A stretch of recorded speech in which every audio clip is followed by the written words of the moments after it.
कांग्रेस के वरिष्ठ नेता और राष्ट्रीय प्रवक्ता पवन खेड़ा आज पटना दौरे पर हैं। पटना एयरपोर्ट पर पत्रकारों से बातचीत करते हुए भाजपा और जदयू के साथ साथ जो भी सत्ताधारी पार्टी है उस पर जोरदार हमला बोला है। पवन खेड़ा ने अपनी आपत्ति चुनाव आयोग को लेकर के भी जो है जताई है। इसके साथ साथ जो मुख्यमंत्री का चेहरा महागठबंधन की ओर से 2025 में कौन होगा, इस पर उन्होंने चुप्पी साध ली है। अब सबसे पहले आप पवन खेड़ा को सुनिए कि क्या कुछ कह रहे हैं। पटना में आए हैं, अलग अलग कार्यक्रम है, सेवा दल का एक कार्यक्रम है, विशारद सम्मेलन है, उसको संबोधित करना है और उसके बाद एक प्रेस वार्ता भी है जिसकी जानकारी आपको प्रदेश कांग्रेस कमेटी से मिलेगी। बहुत मुद्दे हैं, मुद्दे मुद्दे मुद्दे बेशुमार हैं, मुद्दे बेशुमार है। नीतीश कुमार है तो आप समझ रहे हैं कितने मुद्दे होंगे, लेकिन अभी बहुत ज्वलंत मुद्दे चल रहे हैं। चुनाव आयोग को लेकर भी हैं, बहुत सारे मुद्दे हैं, आज उस पर आपसे चर्चा होगी। मैं उनके बगल में बैठा था, उन्होंने बिहार को लेकर एक भी ऐसी टिप्पणी नहीं की। उन्होंने कहा छोटे मोटे राष्ट्र और फिर बिहार पर आए, तो ये गलत बयानी भारतीय जनता पार्टी की पुरानी बीमारी है। ये उस बीमारी का इलाज बहुत जल्दी होगा। इटावा की घटना कोई अलग घटना नहीं है, ऐसे अनेक घटनाएं लगातार होती चली जा रही हैं।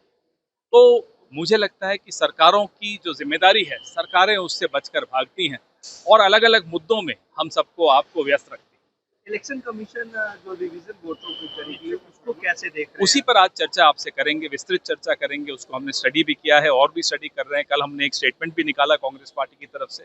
राहुल गांधी जी, मल्लिकार्जुन खड़गे जी और इंडिया अलायंस के अनेक सदस्य लगातार इन मुद्दों पर चर्चा कर रहे हैं, दबाव बना रहे हैं चुनाव आयोग पर। लेकिन चुनाव आयोग कठपुतली की तरह, जैसे मल्लिकार्जुन खड़गे साहब ने उस दिन कहा, कठपुतली की तरह मोदी जी के इशारों पर चल। अब ये नए नए शब्द ले आए। अब जैसे जिसको ये अमृतकाल कहते हैं, वो क्या है? वो अघोषित इमरजेंसी है। जिस नेता ने, जिस पार्टी की सरकार ने इमरजेंसी लगाई थी, संविधान के माध्यम से इमरजेंसी लगाई थी, संविधान के माध्यम से इमरजेंसी हटाई और फिर उस इमरजेंसी के लिए माफी मांगी, जनता ने माफ किया और 353 सीटें लेकर वही पार्टी, वही नेता फिर से आई। प्रशांत किशोर कह रहे हैं कि कांग्रेस ने जितना बिहार को बर्बाद लालू यादव ने किया है, उतना ही बर्बाद कांग्रेस ने किया। बिहार के लोग जानते हैं, असलियत जानते हैं।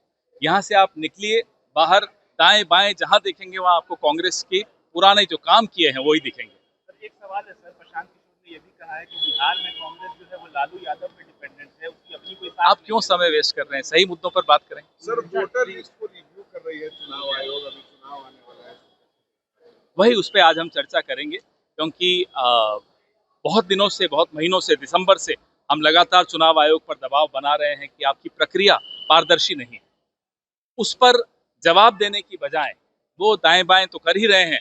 अब जो वो नया षड्यंत्र रच रहे हैं, उससे लाखों करोड़ों लोग पूरे देश में और बिहार में भी काफी लोग वंचित रह जाएंगे अपने मताधिकार से। ममता बनर्जी ने इस पे भी कहा है कि एनआरसी को लागू करना चाहती है। मैंने उनका स्टेटमेंट अभी नहीं देखा है, लेकिन जो मुझे आज हमें पार्टी की तरफ से वक्तव्य देना है, मैं आपसे थोड़े दिनों में देर में बता। तो आपने सुना कि किस तरह से पवन खेड़ा ने बिहार में जो स्थिति है सरकार की, उसको लेकर के खुलकर बातचीत की। इसके साथ ही जो चुनाव आयोग का वोटर लिस्ट पुनरीक्षण अभियान जो चल रहा है बिहार में पिछले दिनों से, उस पर भी आपत्ति जाहिर की है। उन्होंने साफ तौर पर कहा है कि यह एक सुनियोजित षड्यंत्र है जिसमें कि लाखों वोटरों को वोटर लिस्ट से बाहर किया जाएगा। इसके साथ साथ जो सत्ताधारी पार्टी केंद्र में बैठी है उसका उस पर उन्होंने इशारों में साफ तौर पर जो है कहा है कि उन्हीं के यानी जो सत्ताधारी पार्टी है उसी के इशारे पर चुनाव आयोग काम करती है। इसके साथ साथ जब पत्रकारों ने उनसे पूछा कि 2025 में महागठबंधन की ओर से मुख्यमंत्री का चेहरा कौन होगा, तो उन्होंने अपनी प्रतिक्रिया दी और साफ तौर पर कहा कि समय आने पर जो है इस पर प्रतिक्रिया दी जाएगी। कांग्रेस के कई बड़े नेता जो है इस पर बातचीत करने से बचते नजर आ रहे हैं। जब तेजस्वी प्रसाद यादव को लेकर के जब ये बात सामने आती है कि 2025 में मुख्यमंत्री का चेहरा जो है महागठबंधन की ओर से तेजस्वी प्रसाद यादव होंगे, तो इस पर जो है कांग्रेस अपनी चुप्पी शुरुआती दौर से ही जो है साधे हुए है। और सबसे बड़ी बात है कि कांग्रेस के जो बड़े नेता हैं, राहुल गांधी हो या फिर और भी जो अन्य बड़े नेता हैं वो आक्रामक बिहार चुनाव को लेकर के नजर आ रहे हैं। लगातार उनका कार्यक्रम बिहार में हो रहा है और पूरे दम से जो है कांग्रेस चुनाव लड़ने के मूड में है। यदि चुनाव में सीटों को लेकर के बातचीत हो तो राजेश राम जो कि कांग्रेस के प्रदेश अध्यक्ष हैं, साफ तौर पर उन्होंने कहा है कि जो 70 सीटें उनको पिछले विधानसभा चुनाव में मिली थी, उतना जो है कम से कम उन्हें सीटें चाहिए और उतना पर जो है वो चुनाव लड़ने के लिए तैयार होंगे। फिलहाल पवन खेड़ा पटना आए हुए हैं। इसके साथ साथ कांग्रेस के कई बड़े नेता से जो है उनकी मुलाकात होगी और विधानसभा चुनाव को लेकर के कांग्रेस की जो रणनीति है उस पर भी चर्चा होने वाली है। सबसे बड़ी बात है कि पटना में जो कांग्रेस के कार्यकर्ता हैं और जो कांग्रेस का जो एक आंतरिक संगठन है जिसको कि हम लोग सेवा दल कहते हैं, उसके कार्यक्रम में जो है शिरकत करने के लिए पवन खेड़ा पटना पहुंचे हुए हैं और पटना में जो है उन्होंने पत्रकारों से जो बातचीत की आपके सामने था।